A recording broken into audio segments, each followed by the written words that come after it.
Hey guys, welcome back. So in today's video I would like to show you how you can add sticky notes in your OneNote. So first thing first you need to have is that you are signing into your Microsoft account.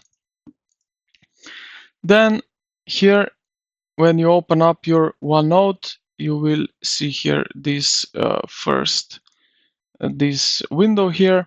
Now on the right side at the top you will see the button says sticky notes. Click on that and it will pop up this window like that.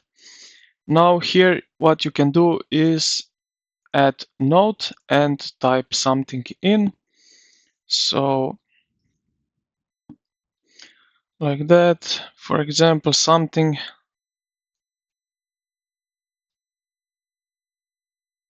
and that's it. Also you can you can add a screenshot basically to this note, and this is practically we made a new sticky note. So this is it basically how you can how you use sticky notes in OneNote. So I hope this video helped you out. If it did, consider to like and subscribe to the channel.